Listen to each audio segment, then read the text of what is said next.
Welcome into the GoVols247 podcast. I am Patrick Brown. I'll be joined on this episode by Ryan Callahan. This will be our National Signing Day recap episode. We're coming to you, recording this on a Thursday afternoon here in Knoxville, Tennessee. On Wednesday, signed 28 players. Currently, I'm going to use the 24/7 sports ratings because it makes Tennessee look better and it makes us look better. The number 3 overall class, the number 1 class in the SEC behind, overall, they're only behind USC and Oregon. So, Josh Heupel, Ryan, was in a much better mood Wednesday compared to Saturday night, and certainly he had a lot of reason to be after Tennessee pulled off, 4 flips? They added 4 or 5 guys on signing day, only lost 1, and it was a little bit of a different national signing day than maybe it's been under Josh Heupel in the past, where they've been sort of, not I would say humdrum, but just kind of to the point, not a lot of drama. There was quite a bit of drama and quite a bit of change on Wednesday for Tennessee.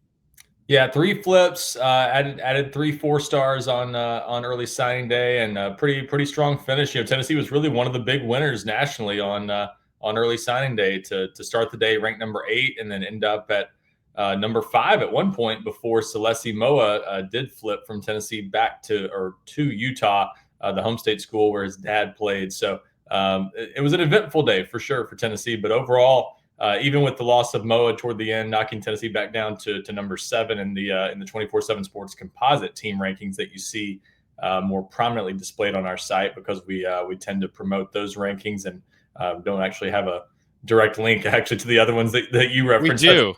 You just have to know now? how to find. We do. Well, no, it's not a direct link, but Yeah. You just have to edit the URL. If you know, right, you have to edit the URL. You know. Yeah.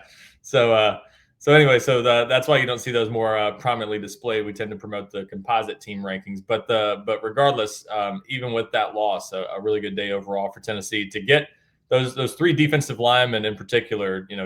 Jordan Carter, former Texas A&M commitment, that was a long time top target for Tennessee. JJ Finch, the Alabama commitment, flipping to end the day as expected, and the Vols, another guy. They've been after him for a long time. So to end up with those 2 in particular was really good. And then to also get Carter Gooden, who is the highest ranked of the bunch, but also kind of the newer name to a lot of fans who might track recruiting. We've touched on him several times over the last month and a half or so, and it looked like he was in play for Tennessee. You just didn't know that it was going to work out that well for Tennessee. But our guys, Andrew Ivins, our director of scouting, really high on Carter Gooden. He's originally from Canada, 6'4.5", 252 pounds or so, and just a good athlete, and one of those guys that can really get after the quarterback and be disruptive, and no matter where he lines up, should be a nice addition for Tennessee. So those 3 in particular, really good pickups, and then obviously the Legend Bey, flipping him back from Ohio State, unexpectedly, because it sounded like he was pretty set on Ohio State going into early signing day. That obviously was a big win, but that one not done yet, as we'll get to here in a second. And then obviously adding Logan Foley, the Aussie punter, Tennessee getting another Australian to maybe follow in Jackson Ross's footsteps whenever he is finished for the Vols. That's a nice haul on early signing day, and Tennessee with a really strong class. No matter the rankings are still fluid; they're never set. I get asked that question. It seems like every year around this time, are the rankings finalized? No, they're never finalized. When teams add a random junior college player in the spring, that still gets added to their team rankings. So anything that happens that impacts your class will still change the rankings. But right now, for them to still be where they are, and to be, no matter how you slice it, one of the top classes in the SEC in this era, where the margin between the top team and the 15th ranked class is pretty small. That's a big deal for Tennessee to be in that range, right in the thick of it. So really nice class, and Tennessee just kind of keeps, each year they've been steadily improving in recruiting. This year, certainly no exception, and almost had a top 5 class there if Celestia Moa had hung on. Yeah, this is the highest ranked class for Tennessee under Josh Heupel. You look at the 24/7 Sports, our player ratings, 3 5-stars with Faison Brandon, the quarterback from Greensboro, North Carolina, Tristan Keys out of Hattiesburg. He's the number 1 wide receiver in the class for us. And then Gabriel Osenda from Baylor down in Chattanooga, 3 5-stars, 11 4-stars in our rankings. If you go to the composite, it's still, just short of the blue chip ratio there, with 14 4-stars and 2 5-stars among the 28 commitments. But still, the highest rated class that Tennessee has signed under Josh Heupel. Before we get back into the discussion and get, I guess we'll talk about Legend Bey since that thing is still going on. And to your point, Ryan, there's probably there's going to be another rankings update to our player rankings after All-Star games, and there still is the February signing date. So it's much less of an event than it used to be. This is still National Signing Day, but this has been, quote unquote, the National Signing Day for 8-9 years now. So everybody seems to have adjusted to it. But before we get back into the discussion about the recruiting class, a couple things. The SEC said today, or said on Thursday, Commissioner Greg Sankey before the SEC championship game said the 2026 schedules will be released next Thursday. That's December 11th. Televised special, of course, instead of just an email, which it should be.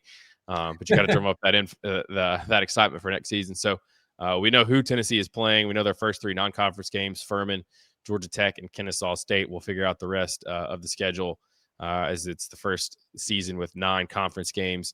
The other thing is Jalen McMurray, Tennessee defensive back, is going to the Senior Bowl. That is a nice development for him. I thought he had a decent season.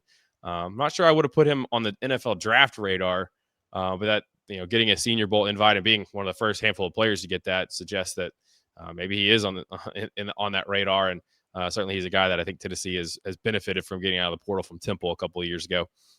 And finally, Tennessee on Sunday will find out what its bowl destination and opponent is. So still some things to sort out with the conference championship games that could impact, there's a trickle down effect to those things. So, but Tennessee will find out its final game of 2025, but certainly a lot of the program and a lot of fans have moved on to not only maybe next season, but just the transition period from this season to next season. And certainly part of that is this signing class. And Ryan, we'll start with Legend Bey, the 4-star athlete out of Texas, plays quarterback, right? At his high school. I believe it's North Forney, was being recruited as a wide receiver, sort of as a utility player, can do a lot of things, really electric player. Tennessee got him in the summer, landed his commitment back in the summer. He was committed up until about a month ago or so, and then he flips to Ohio State. Tennessee never really quit trying there and kept recruiting him. And lo and behold, as Josh Heupel's taking the podium on Wednesday, Tennessee announces Legend Bey as a signee after it appeared he was almost certainly going to stick with Ohio State. So there's been a lot of back and forth. Mike Roach, our recruiting insider who does a great job in the state of Texas, has been locked in on what has been a real saga, really the first, what's the last time Tennessee had one of these kind of situations where the kid wants to sign, he wants to go to Ohio State. His parents don't, his mom's like, he's not going to Ohio State, he's going to Tennessee. He's not 18, so he can't sign. His parents have to sign. He tweeted something a little bit ago that I will, he deleted it, but the internet is forever. I should have been more prepared. I have it pulled up here. I took a screenshot. Yeah, he tweeted, "Good afternoon. I was just recently logged out of my IG," that's Instagram, "and probably will be logged out of this account as well by my older brother who has access to my account because I won't sign to the school him and my mother wants. Legend Bey." That was deleted quickly. But some more reporting from Mike this afternoon. Sounds like if he makes it to Tennessee at all, or if he ends up being in Tennessee's class, it might be a surprise by this point, Ryan. It just seems like it's a weird situation and one where it seems pretty clear that Legend Bey wants to go to Ohio State, but there are people in his family that don't want him to go to Ohio State, want him to go to Tennessee. Yeah, and to be clear, if you were surprised by the Legend Bey news, didn't go into signing day thinking that he was a real possibility for Tennessee, that's because every indication we'd gotten up to that point was that Legend Bey was likely to stick with Ohio State, and we see why at this point, because he had Ohio State colors on his table at his ceremony at school, ready to go and ready to sign with the Buckeyes, and he pretty much ends up in a bit of a standoff with his mother because his mom had to sign his scholarship paper since he's not turned 18 yet, and so she ends up they have some conversations, and at one point before that conversation, people at the school thought they were close to getting it done for Ohio State, and then it ends up going the other direction. And next thing you know, someone at the school has been informed that by a member of Ohio State staff that Legend just called them and said he's going to Tennessee. So it's crazy how it went down on Wednesday. That's why it was sort of abruptly, just changed a bit. Even when he had not signed yet, we weren't sure it was going to end with Tennessee getting him. And then next thing you know, he's signing with the Vols, and it's done.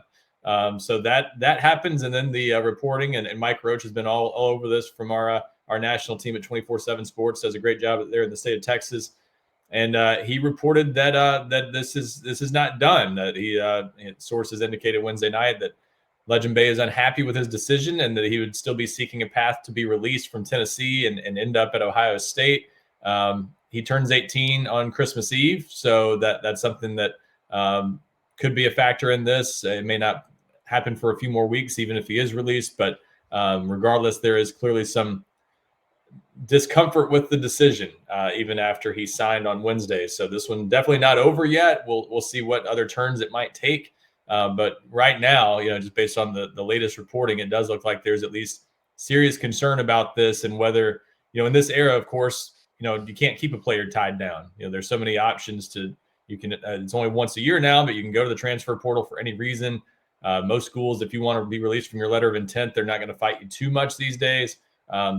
All that power sort of has shifted more to the player than the school, the way it used to be, where they could limit your transfer options and all that stuff. There's not much of that happening anymore. So it's hard to keep a guy that doesn't want to be at a school. And right now it looks like he's still at least motivated, interested to go to Ohio State and going to Ohio State, and we'll see if that changes. But right now it looks like things are shaky at best with that situation, and the Vols' good news on Wednesday could end up being undone at some point here in the next few weeks. Yeah, I'm not sure you can really fault Tennessee. I mean, I think they probably did everything they could to get him, and like you said, it's hard to keep disgruntled players, and certainly coming off a couple of situations that Tennessee just had, it seems like a pretty obvious decision, at least to me, that Tennessee should, you don't want guys that don't want to play for you in your program. That can be a net negative. So as talented as he is and as much work as you put in and maybe as many resources as you allocated to get Legend Bey, whatever, it doesn't make a whole lot of sense to try to play hardball, in my opinion. So yeah. Mike's got good reporting on some of the details of maybe some of the, I guess, what we call it, exit strategies, but whether that's getting a release, as you mentioned, whether that's the portal in January, but either way, it kind of seems like this is probably going to end up only with one outcome. So, but we'll see. It's recruiting. It could change back. You just never know. That's just how it goes. Yeah, exactly. And if you're Tennessee, I think some people might hear this and say, well, why even sign the guy at that point? If you knew all along you wanted to go to Ohio State, why even go for it? Sometimes it works out that you're the second choice basically for a player, and whether it's NIL or whatever, that kind of tips things in your favor, and player can be content at his second choice a lot of times. And so, you never know when it's going to work out. It's clearly a volatile situation. There were probably some at least red flags around it, but it's the guy Tennessee coveted and again kept recruiting even after he flipped to Ohio State on November 10th. So I don't think you can fault Tennessee for continuing to go after him, for being happy to sign him on Wednesday when the Vols were able to get it done in that moment at least. And it's unfortunate for them if this is the way it continues to play out. But like you said, there's still at least some time to maybe sort this out. If it does have to play out over a span of a few weeks, they maybe got some time to, convince him that this is a better situation for him at Tennessee than maybe he is thinking it is, or whatever. So crazier things have happened. This is already among the wilder recruiting sagas I've seen in my years covering Tennessee. Jonathan Kongbo and some other ones over the years, but this one's certainly already up there, and it still could have another twist or turn left in it. So we'll have to wait and see. Yeah, I mean, you just listen to Josh Heupel rave about Legend Bey yesterday, and you understand why Tennessee would want to have him in its program and on a roster. But if he doesn't want to be here, I think that would be a lesson learned from the Nico stuff, from the Boo Carter stuff. But and losing Bey, I think, would maybe compound the loss of Salesi Moa. And I've always been sort of, my recruiting outlook has been, as some coaches have said, worry about the ones you get instead of the ones you don't. So I don't love starting this podcast where Tennessee had a really good finish to signing day by talking about someone that they're probably going to lose, and then someone that they did lose in Celestia Moa.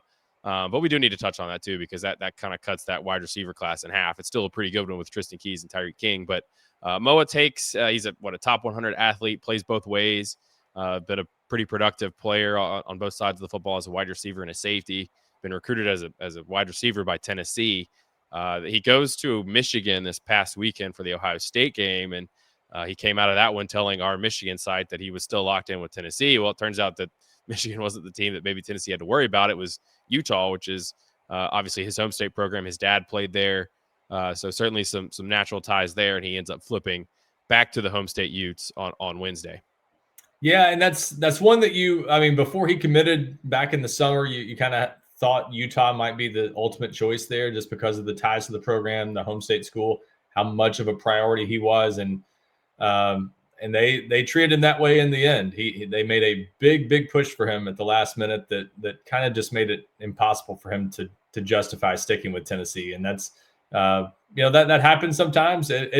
Imagine we've seen Tennessee legacies. We'll have another one to cover in Cooper Witten in the 2027 class. But imagine there's an in-state legacy. I mean, think of a Todd Kelly Jr. years ago, or one of those types of guys where you just got ties to the program, proximity, and he's good enough to go to an SEC school across the country. And you've got a school like Utah that has, like everybody, and certainly like a lot of major programs these days, has the resources to make things interesting for a situation like that. You're probably going to make a push at some point. And so you're always, I think, a little bit leery of that possibly happening with Utah. And sure enough, they find a way to get it done at the last minute. And that's a blow to Tennessee's class. There's no way around that. The Vols, looked like they were going to get 4 receivers in this class. Now the Legend Bey situation, as you said, could cut that receiver class in half. And that's a position where they really struggled to stock up numbers. They can't seem to get a big receiver class for whatever reason. It's been really tough for them to get the numbers to a healthy place. They've kind of had to live in the portal a little bit to supplement their recruiting classes, and they could be in that situation again, where now if they lose both of those guys, already lost Salesi Moa, could be on the verge of losing Legend Bey. If it goes that way, you ideally would have more scholarship guys than they have, but at the same time, you've got some talented young guys that all need to get on the field. So it's an interesting situation. That's why they ended up short on scholarship numbers at receiver this year, and they could find themselves in at least a similar predicament next year with a smaller receiver class if Legend Bey goes elsewhere. But yeah, tough situation for Tennessee to lose Salesi Moa, but you kind of knew going into signing day it was at least one to watch. And as the day played out, at one point it looked like there was a chance he might not even sign on Wednesday, and then word kind of got out that he was looking like he might go ahead and sign on Wednesday, and Utah ended up being the choice. So tough loss for the Vols, but it ended up being their only loss of the day on early signing day when they obviously added 5 other guys. We'll start with talking about those guys. We'll start with Carter Gooden, Ryan. He flips from UCLA. He's from Massachusetts, actually the number 1 player in the great state of Massachusetts. There isn't a Commonwealth up there. I don't know. He's the number 90 overall player and the number 13 edge in the class, according to 24/7 Sports. Ryan, what can you tell us about Carter Gooden, how Tennessee flipped him, and maybe how he fits?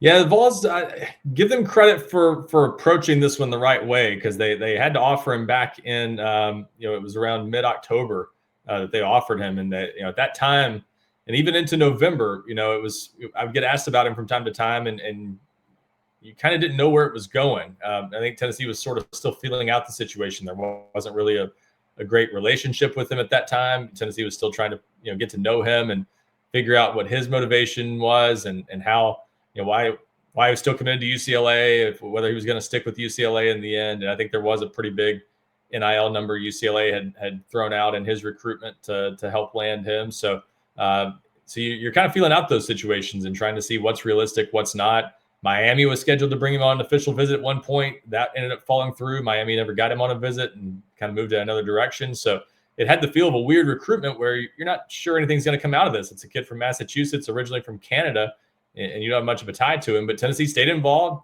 kept doing a good job and gradually building things with them. And you get further into November, and it sounds like he's maybe more of a realistic option. And he goes to Vanderbilt the weekend before the Tennessee visit, and Vanderbilt made a move. So you wondered, okay, if he flips anywhere, is it going to be Vanderbilt now? And so Tennessee really had some work to do going into that official visit, and they get the final visit for the weekend of the Vanderbilt game this past weekend, and really impressed him and kind of made a move that weekend, and momentum continued to shift in Tennessee's direction coming out of the weekend. So give the Vols credit for approaching an interesting recruitment the right way and continuing to do its due diligence and for them to land a player like that, a top 100 player nationally, as you said, in 24/7 Sports rankings, a guy that I mentioned, Andrew Ivins, our director of scouting, really likes, really high on his game. has a skill set that could easily allow him to line up in multiple spots. He could be a strong side defensive end. He could grow into a 3 technique defensive tackle. He could play a little bit of both. It just depends on kind of what his body does from here. Looks like a defensive end right now, but again, probably more of that strong side end as opposed to the Leo position. And that's kind of a recurring theme in Tennessee's class. It'll be interesting to see how many of these guys they signed, and a bunch of them are listed as edges on our site, and that there's a reason for that. You sort of see more of these bigger guys kind of end up still being edge rushers for the NFL. So you don't want to completely label all these guys as D linemen, but there's a lot of position versatility in Tennessee's class with a lot of these guys listed as edges, and Carter Gooden definitely one of those. So as Ivan said in our official scouting report of him, should eventually carry 275 pounds or more once lifting in a college weight room. So clearly a big framed guy that Tennessee's pretty excited about, and a really nice addition that was kind of at least rating wise, kind of the headliner for Tennessee out of the 5 additions on early signing day.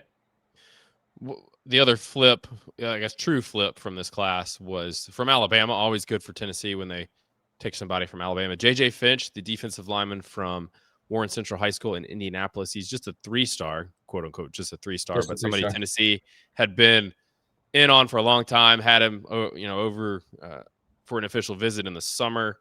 He goes to Alabama, but Tennessee stays with it, gets him to campus for the Oklahoma game, right, Ryan? And wins that in the end. How did Tennessee flip JJ Finch from Alabama? Yeah, this was a pretty close race back in the summer, honestly, when he committed to Alabama. It looked like coming out of his official visit to Knoxville in June that the Vols had some real momentum and had a real shot. He'd already been to Alabama at that time for his official visit, and so you thought Tennessee getting the next to last visit, having a good weekend there, that it had a real shot. And he goes to Miami, I think it was the next weekend, and then takes or goes to a tournament or some sort of event that day and announces decision on that Sunday, and it's Alabama. So I think it was a close race the first time around, but Tennessee never gave up and just stayed in contact, kept recruiting him. There was definitely talk throughout the season that he might make it back to a game, and he did for that Oklahoma game. And from that point forward, it was pretty clear the Vols had a real shot at stealing him away, and it just kind of never faded. And give them credit for not only just continuing to recruit him, but reading that situation right, because sometimes you can waste your time and energy on a guy that's never flipping, and they didn't do that in this case. They had the sense that the door was still open and that he was a serious possibility for Tennessee. And this is another guy, much like Jordan Carter, where Tennessee was after JJ Finch for a long time. This is a guy that made it to Tennessee, I think, 5 times in all throughout the recruiting process, maybe 6, but at least 5. And has seen spring practices, been to a couple games. Definitely just always liked Tennessee and enjoyed his time there. And the Vols, seemed like a good fit. So even though he committed to Alabama the first time around, I think he always felt pretty comfortable at Tennessee, and it ends up being the right fit for him. So nice recruiting win there for Tennessee. Alabama lost a few guys despite having, at least according to the 24/7 Sports Composite team rankings, the number 1 class in the SEC. Alabama lost 3 guys on Wednesday, but certainly JJ Finch was one of them, and that was a big win for Tennessee, even though he, as you said, only a 3-star. That definitely doesn't reflect the way the Vols see him, and he's been really high on their board for a long time. So definitely one to be excited about for Tennessee fans. You mentioned him a moment ago, not a true flip, but Jordan Carter was committed to Texas A&M for a while.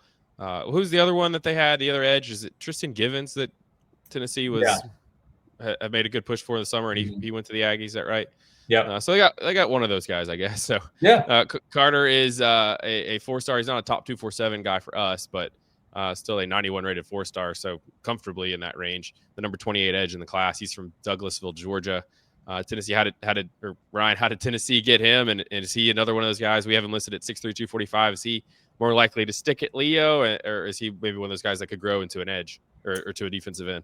I think he's another one of those guys that could end up being more of a strong side defensive end, and him maybe more likely than some others. I think he's got a really nice frame where you're gonna have a hard time keeping him in that range that you typically see at the Leo position. So already 245 at least. I think it could be even a little heavier than that, but I haven't heard what he measured in at recently. But a guy that Tennessee recruited for a long time, and he kind of quietly made it to a spring practice at Tennessee earlier this year.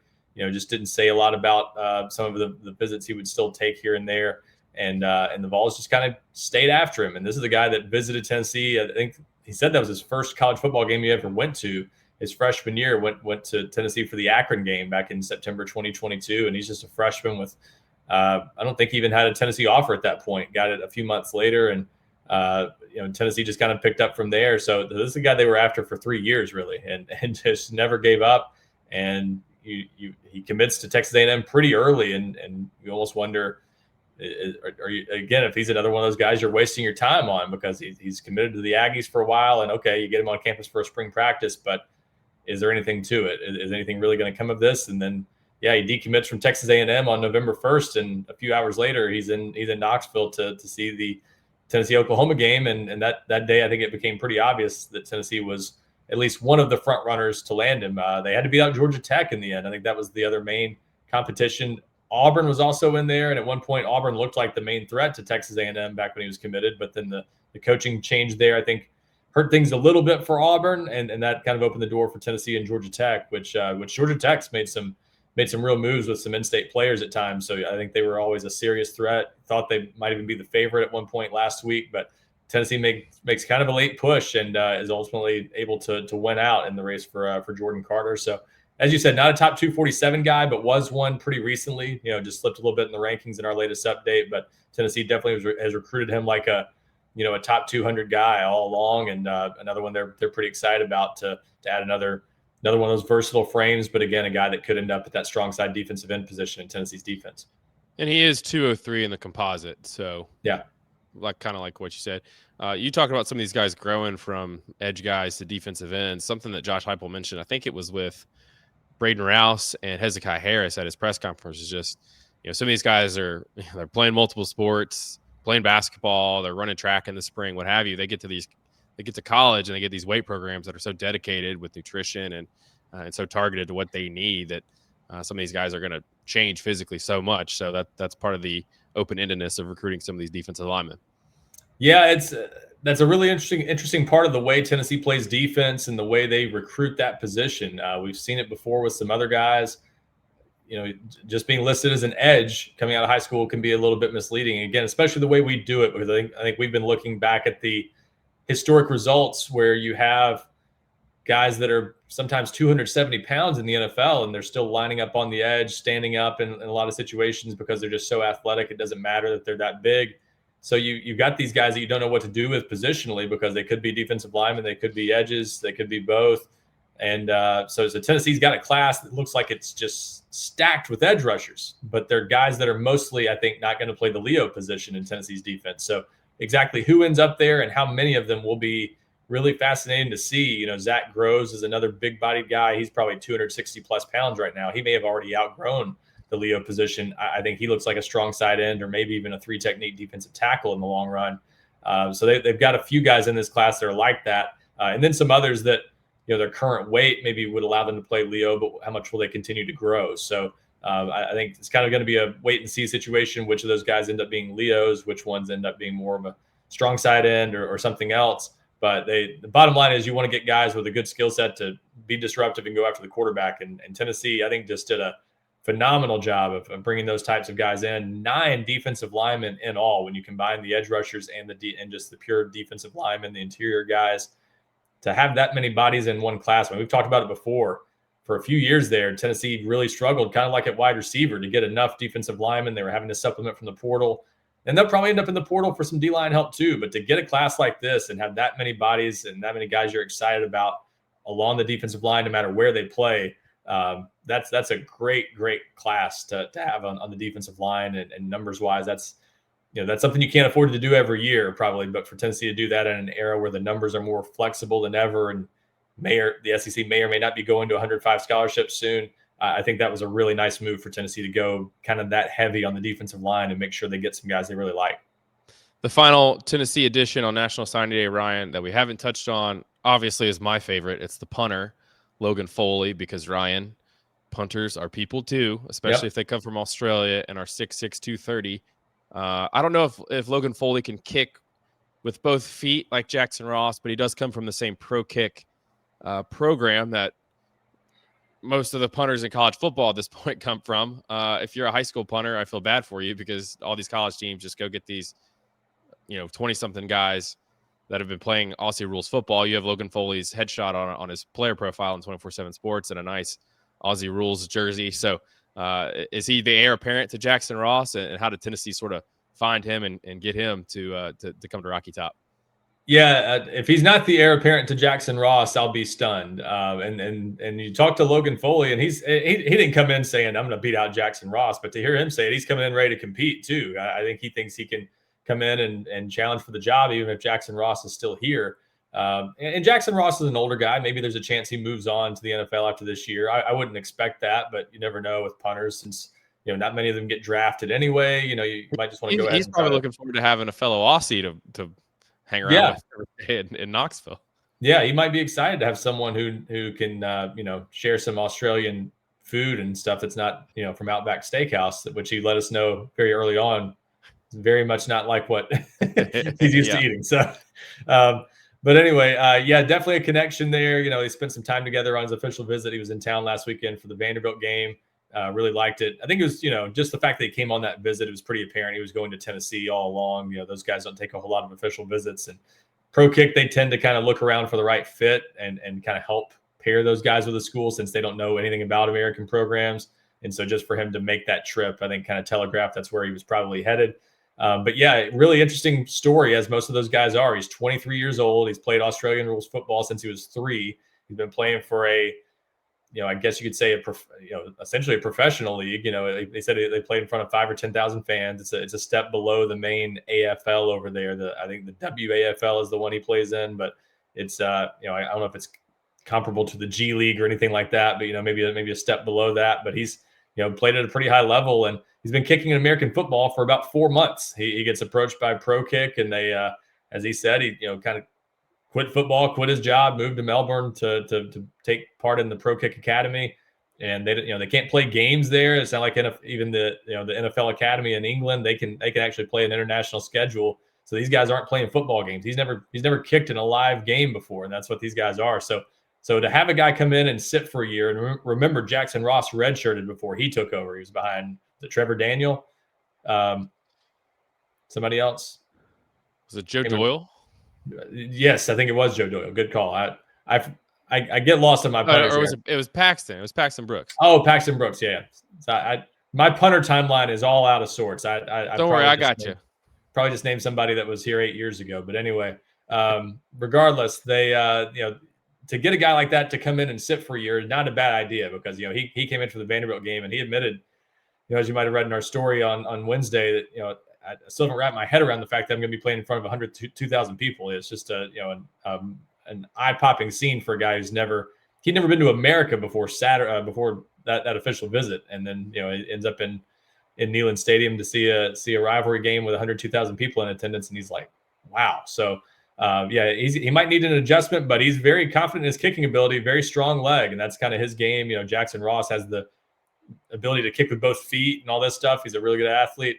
Joe Doyle's a good athlete at 6'6", 230 pounds, as you said. And, he's pretty confident if he ever gets in a position to have to cover a kick, and as the last defender ready to bring somebody down, he's sounded pretty confident he could probably make a play on that. So there's that. But yeah, he's a pretty strong leg guy. You're going to be more likely to be kind of a more traditional punter. I would imagine rugby kicking is still very much in his wheelhouse, but you're not going to see him kick with both feet. So his thing's more, he's really focused on hang time, and he mentioned he's had a bunch of kicks he claims 5.3 and up range in terms of hang time, which is a crazy number. So if that's true, Tennessee's got a pretty strong leg guy, and someone that can really be a weapon in the special teams game in the future. So we'll see how he turns out. But those Pro Kick guys have kind of gone, to the NFL on a regular basis. And to that point, I look back at the story I wrote on Jackson Ross a few years ago. At that time, Pro Kick advertised that it had 6 Ray Guy Award winners. When I updated it, they're already up to 8. They've had 2 more since Jackson Ross came to Tennessee. So they just keep putting out these guys. So you probably can't go wrong taking one of them. And for Tennessee to take another one like this, they clearly see him as the punter of the future.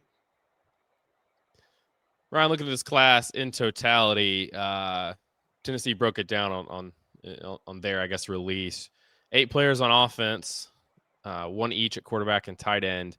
3 receivers, 3 offensive linemen, no running backs. We'll get to that here in a second. And then 19 players on defense, 7 defensive backs, a couple of linebackers in DJ White and Braden Rouse, and then 10 defensive linemen, and then the punter. So, and Tennessee, according to its release, all but 3 of these guys are scheduled to be early enrollees. The exceptions being Darion Albert, the 4-star defensive lineman out of Jackson, Mississippi. He's a 4-star, right? Mm-hmm. Doing this kind of off the top of my head. Tyreek King from not down the road at Knoxville Catholic. He was probably one of the earliest guys to commit, and he's probably going to be one of the last to arrive. So I'm sure. And Heupel told a story Wednesday about how he Tyreek came to the team hotel, I guess, before a game on Friday night, and it was like 2 years ago. So that tells you how that recruitment has been. So, and the third one is Nuke Simmons, who Tennessee just added on Tuesday, the big defensive tackle from Columbus, Georgia, who he might as well be Elijah Simmons based on the size and just how he looks. But 28 guys for now. So Ryan, what's your take on this class? What would you, I guess, give it a grade? I know you'll do your superlatives and your grading the offense and the defense as you always do, but if you just wanted to give a big overall grade for this class, what would you give it? I think regardless of what happens with Legend Bey, because that I haven't done the math yet, that may knock them down a spot in the rankings. It may not, but I think they've done a really good job with this class. I was getting calls from people back early in the summer when Tennessee was ranked in the 50s in the team rankings, and people wondering like, what's up with Tennessee? Are they waiting on a bunch of guys? Are they missing on some? Like, are they in trouble? What's the problem? And I was like, I think the answer is it's just early May or early June or whatever at this time. It wasn't that they were waiting on guys to make decisions. Well, they get through the summer, host a bunch of official visitors, make their, like everybody does, their big summer run. And by the end of the summer, it looks pretty good. But it kept getting better. They stayed after it with guys like Tristan Keys and Hezekiah Harris, another longtime top target they got early in his senior season. And, flipped Kamari Blair from South Carolina. That was another one that ended up being big in state, just outside the top 100 now in 24/7 sports rankings. So just kind of kept chopping wood on some of these guys. And that's I think the staggering thing you look at is counting the 3 they flipped on Wednesday. And again, we'll see if Legend Bey sticks. So maybe just 2, but they flipped a lot of guys in this class. They really stayed after some guys recruited to other schools and had a pretty good success rate in stealing some good players away, including Tristan Keys, obviously from LSU back in August. So they've just they've done a really nice job across the board. I'd probably give this class an A-. I don't think it's a perfect class by any means. You mentioned no running back in the class. That's not ideal.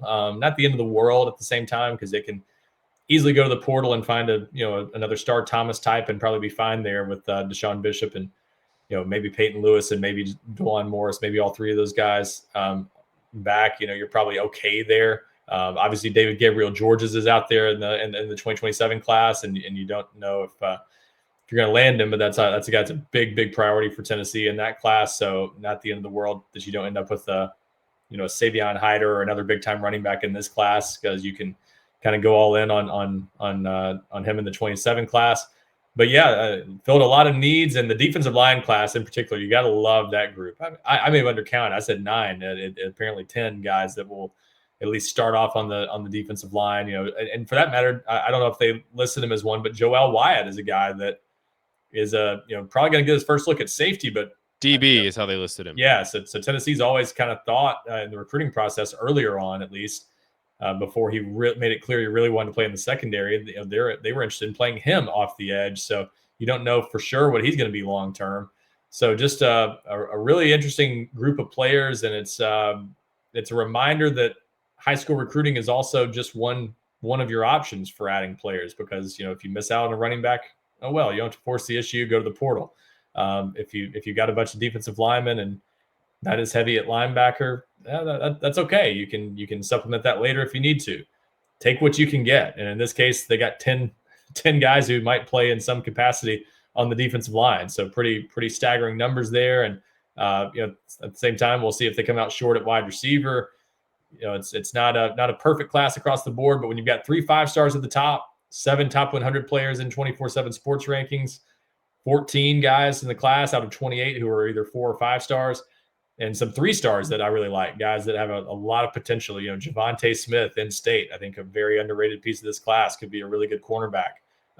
Some nice players down the list a little bit. JJ Finch, I mentioned, another one that looks like a guy that's capable of playing a lot of football for Tennessee on the defensive line. So they just did a nice job, I think, top to bottom. So it's not a perfect class, but it's a really good one. It's been, I don't think in them, I've got to double check this, but I've done this before and looked it up. I don't think in the modern era Tennessee has signed a class, maybe in the recruiting era, that's had more than 2 5-stars. So for them to have 3 5-stars in this class is not only pretty rare, it may have never happened in the internet era of football recruiting. So it's pretty impressive top to bottom, and a lot of good players, and obviously some headliners like Faison Brandon and Tristan Keys that will have a chance to be franchise type players. And if they live up to the hype, this class is going to be a really good one for Tennessee.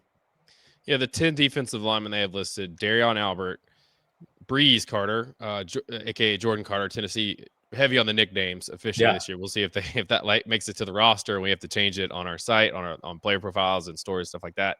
But CJ Edwards, JJ Finch, Kendrick Golson II, an early pickup. His dad was a great defensive lineman at Georgia, played for Rodney Garner. Carter Gooden, as we talked about, flipped. Zach Groves, Hezekiah Harris, they flipped from Auburn. Dale Rivers, Nuke Simmons, and that's it. That's the 10. They also signed 9 guys in state, Ryan. And that was something that Josh Heupel came out in his opening and talked about how he thought Tennessee did really well recruiting the state. As he put it, they're not going to recruit everybody, but they're going to kind of prioritize who they want. And you go to our in-state rankings, Tennessee got 1, 2, 3, 4, 5 of the top 7. The exceptions being Jared Curtis, who obviously was one of the big newsmakers this week, flipping from Georgia to Vanderbilt. I think Tennessee pretty early on determined that Faison was their quarterback. So didn't really pursue him. The other one was Caden Harris, a 4-star cornerback that's going to Georgia, top 100 cornerback that's going to Georgia. So, and then you throw in Tyreek King, who's 11. So they got 7 of the top 11, I think. So obviously Heupel pretty pleased with that class. It's headlined the in-state class by Gabriel Asinda, Kamari Blair, 2 big offensive tackles that you didn't even have to leave your state to get. You mentioned Joel Wyatt, who Heupel declared the number 1 defensive player in the state, which I guess he is if you go by our ranking. So, it's got to start with some of those guys. And Tennessee, I think, as a state, has continued to produce more and more talent. And certainly Tennessee, I think, has continued to do a pretty good job recruiting it for the most part. Is there anybody, maybe, I guess Craig Tutt would be maybe the one guy that they wanted that maybe they didn't get? I don't recall them really recruiting Caden Harris or Chaston Smith, who's from Catholic and is going to Notre Dame. So how do you think they did in state just overall, Ryan? They did go after Caden Harris. That was just one that got away early. They had him on campus 2 or 3 times earlier in the process, and he just committed pretty early. Then as he weighed his flip options, it seemed like that ship had kind of sailed and just wasn't a fit for Tennessee. So that's one that you could consider a miss, but it's not one they got it that far into the process with, since he committed elsewhere pretty early this year. And then as you mentioned, Craig Tutt is one that comes to mind that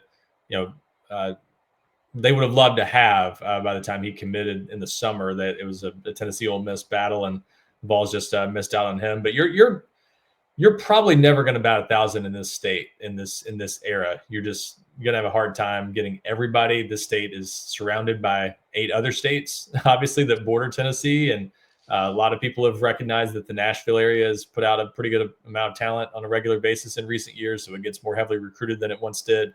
And you got more, it's a more transient state. You got guys that are not from Tennessee that live here, and that leads to some guys being willing to leave more so than sometimes you see with in-state players. But and also just revenue sharing and NIL, it makes all these guys willing to go anywhere a lot of times. So you're not going to lock down the state probably ever again and get just everybody you want, but they came pretty close. I mean, this is a pretty good in-state class, and I think the big thing is just the quality of the players. When you can get 4 players from East Tennessee, 2 of them at Baylor, obviously, and Jamian Theodore and Gabriel Osenda, Tyreek King at Knoxville Catholic, and Zay Anderson at Greenville. That's a pretty good year when you can count on getting 4 players out of East Tennessee. That's not something you can really have every single year, and not always been the numbers for that.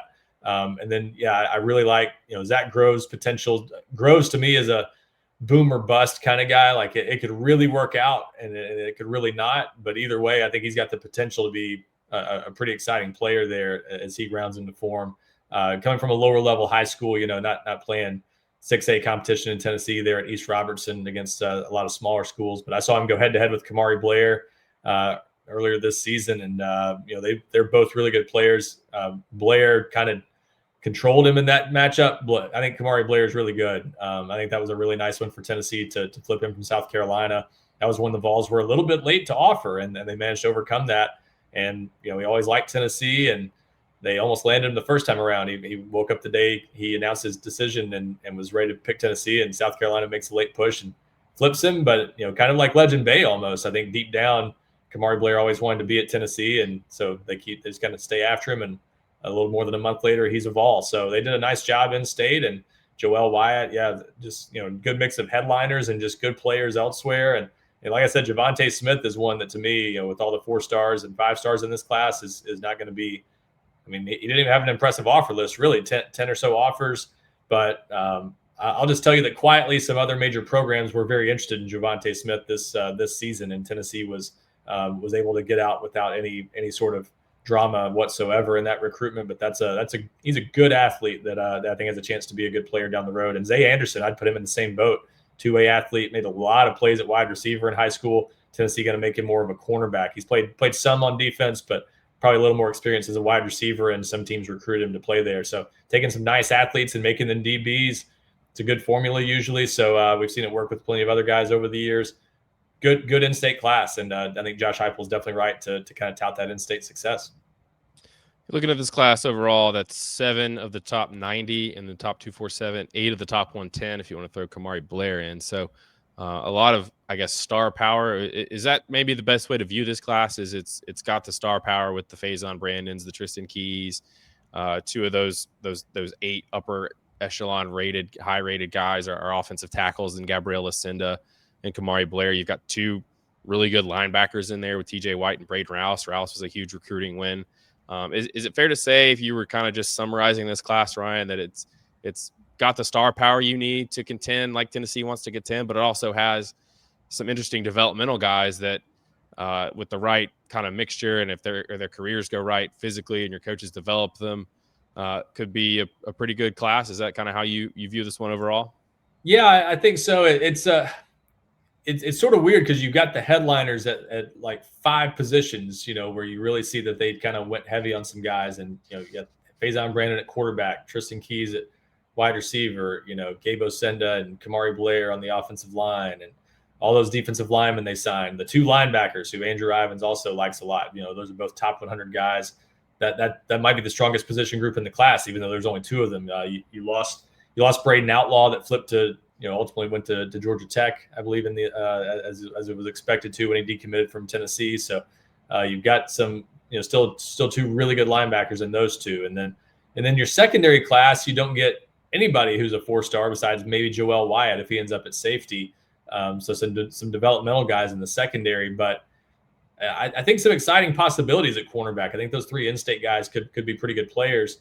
So that's one that might have some people scratching their heads, with all these 4 and 5 stars, nothing in the secondary besides possibly Joel Wyatt if he's a safety.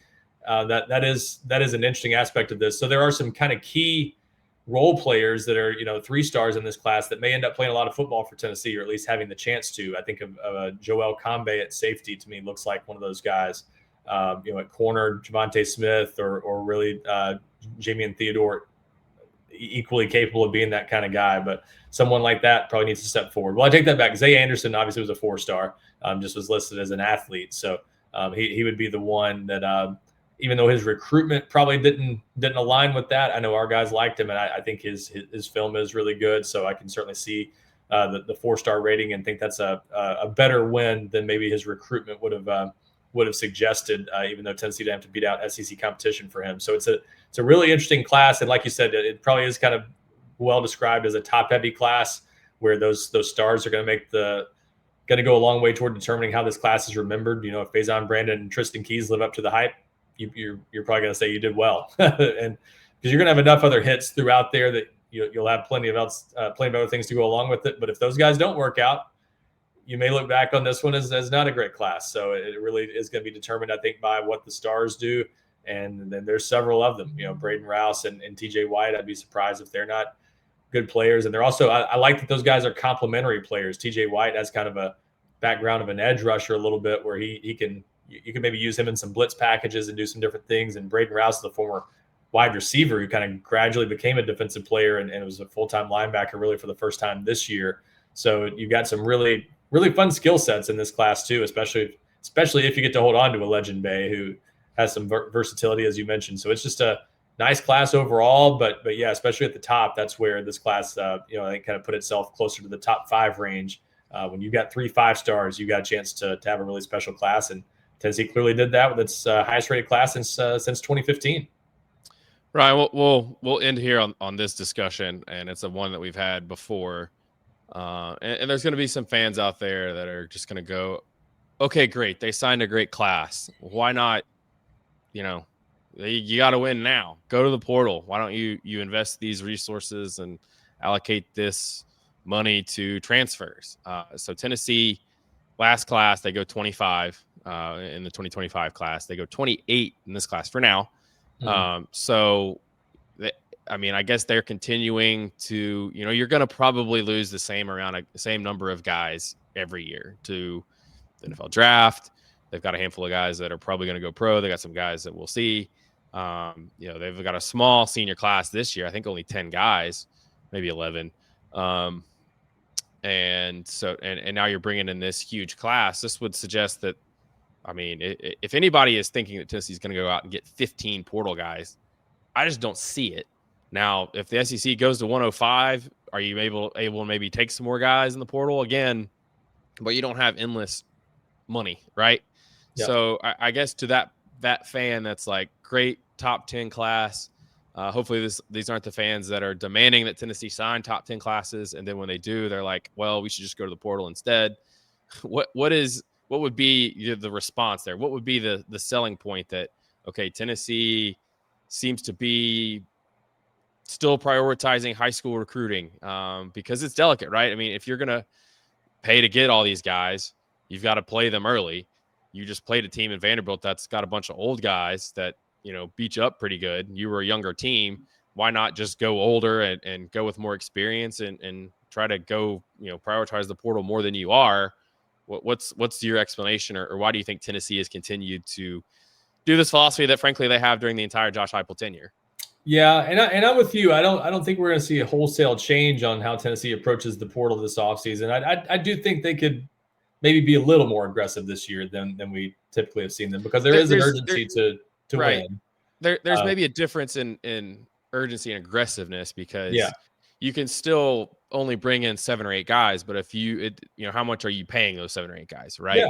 Are you taking more? This is not, we praised them earlier. Are you taking more Jalen McMurray types who are solid players, but are you able to go get more, I guess, Lance Hurds, guys that are really coveted that everybody wants? I guess we can throw Chris Brazel. He was pretty coveted out of the portal too. So I guess aggressiveness is sort of, it's an open-ended term, because it means you can be aggressive in the portal and just go get 15 guys that are maybe not needle movers, or you can go get 7 guys that are needle movers. And you have to say Tennessee has recruited the portal. Their hit rate's probably better than it's not. There's been more Jermon McCoys and Lance Hurds than Amari Jeffersons and Josh Shells. Yeah. And that's the other thing too. We don't know yet for sure whether Tennessee's going to have 105 scholarships to play with. So if they do, your approach to the portal is probably a little bit different. But yeah, I think the big thing is you look across the country, and there are plenty of guys in the portal, plenty of good players out there. Plenty who are, good former prospects who end up in the portal and don't live up to the hype at the same time. So the portal's a dangerous place to live and do all your business. Ole Miss has done it pretty well. They're playing for a national championship, despite Lane Kiffin leaving. We'll see how much of a chance they have, but they've done a good job in the transfer portal. I would say they've evaluated pretty well in the portal to do that. Florida State, on the other hand, they've not done it quite so well, and they're probably the cautionary tale for living out of the portal with not as consistent high school recruiting. It's not worked out so well for them. So I think Tennessee is probably doing it the responsible way for the most part. Is there a blended approach that probably makes sense too? Yeah, I think that's probably fair. But when you look at, a lot of these players that are in the running for Heisman trophies and stuff like that. Sure, we hear about the portal successes, but there are just as many guys that are like Ty Simpson or like Arch Manning or whoever that, they don't leave anywhere. Sometimes these guys, you don't get a chance to get them in the portal. So that your best bet is still recruiting these guys out of high school whenever possible, and still supplementing that with some players from the transfer portal. And the other thing is, in terms of the numbers in the portal, if you're signing 15 or 20 players out of the portal, that means you're signing backups in many cases.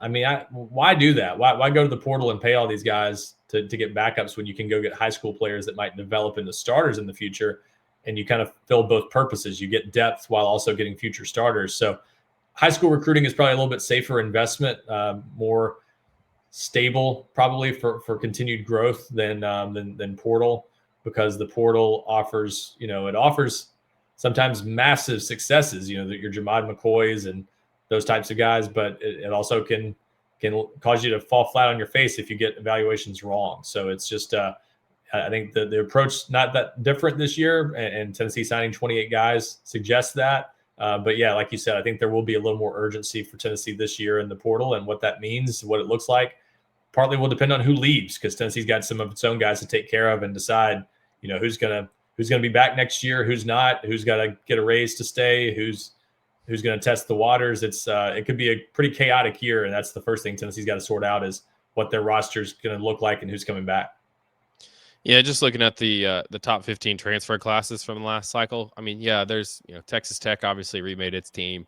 You got Miami, Ole Miss, Oregon, Texas A&M's just outside the top 10, Oklahoma, but you've also got a lot of teams that are had to fire their coaches. When you look at teams like LSU, Auburn, Kentucky, these teams like Nebraska, Wisconsin, South Carolina, North Carolina. I know these teams fired their coaches. Florida State and Missouri were in there, but they're also not competing at the top. I mean, you compare that to like the top 10 of the recruiting classes for this cycle. It's your Georgias, Alabamas, Ohio States, Texas, Oregon, and USC. Or USC had a crazy class, 35 guys, but they actually were the number one class, crazy as it may sound. Notre Dame's up there. So that seems to be an indication that you still got to recruit traditionally at a pretty high level if you want to be competing where Tennessee wants to be competing. Yeah, absolutely. And I'll point this out too. I mean, look at the 247 Sports rankings. The number one player in the country is going to Houston. The number 3 player is going to Vanderbilt. We're in a different era. I was talking with Andrew Irons about this Wednesday night. It's a football recruiting. I know we talk about it a lot. It is completely different now. I think I had heard right. Georgia signed 1 5-star. I mean, it's just everything's different. So many teams have access to top level talent. And Tennessee, to their credit, they keep kind of gradually moving up the charts, even with all these changes. So I totally understand where Tennessee fans are with sort of the this staff and wanting to see some serious growth next year and all those things. But man, I think you've got to be still careful and not lose sight of where Tennessee is overall, which is in a pretty healthy, stable place. I mean, you got recruits, multiple guys that I've talked with over the past month or two that are, they've been sort of frustrated by, I think, some of the schools they've been committed to and looking at going through coaching changes, while they've been kind of this model of stability for a few years. We're not used to talking about them that way, but that's what they've become since Josh Heupel arrived. And so they've got that going for them, and they keep getting better and better results in recruiting. This is their best class now they've signed since 2015. You're getting, just the fact, even though Nico sure may not have worked out exactly the way everyone had hoped, you just had a run where you signed in 4 consecutive years Nico Iamaleava, Jake Merklinger, who was a 4-star prospect, George McIntyre, who was a highly regarded 4-star prospect that you beat Alabama for at the time before Nick Saban left, and then Faison Brandon, another guy ranked the same as Nico right now, number 2 in his class. The fact that they can go do that at all is impressive. So they've just done a nice job in a lot of areas. So like any program, there's some things they can do better, absolutely. But I think the big takeaway here is the arrow still seems to be pointing up on Tennessee's recruiting, and that I think that means something.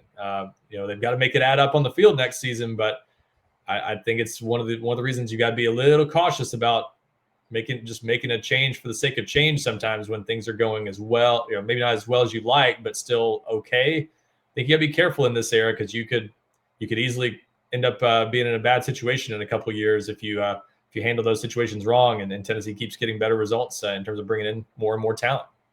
To your point earlier, some info from Bud Elliott here. He said a decade ago, 85 points in the 247 Sports recruiting rankings was the gap between the number 1 class and the number 16 class. Today, that gap of 85 points is the gap between number 1 and number 32.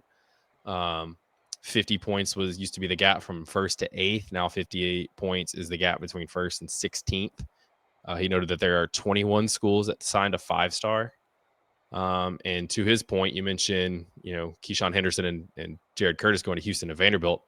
Of the top 10 players in the country, I think only one of them, he said, is going to a playoff team. So talent is spreading out. But my final thought, and you kind of touched on this too, is I think from Josh Heupel to fans, I think everybody needed a really good signing day coming off the debacle that was the Vanderbilt game. I think it was a timely reminder that, hey, things aren't so dire. That game was dire. We're not making excuses for it. Tennessee can't lose to Vanderbilt at home by 3 touchdowns, even if Vanderbilt's at its best team ever. That's still unacceptable. But there seemed to be some resolution to Josh Heupel, just his tone, listen to him talk on Wednesday. And he had just gotten off the phone with either Carter Gooden or Legend Bey, whoever it was, before he stepped to the podium. So it was a good reminder that, hey, this program is still in a good spot. Yes, they have things that they need to address, but they're continuing to inject talent in the roster. They're continuing to get the right kind of guys into this roster and into this program. And as you mentioned, it's how do they develop them and how they go play on Saturday. So we will have plenty of coverage throughout the rest, or kind of coming off signing day here over the rest of the week. Certainly Tennessee will learn its bowl destination on Sunday. We will continue to have stuff looking back at this season and sort of touching on the transition. Tennessee's obviously, this freshman class had the fewest redshirts they've had under Josh Heupel.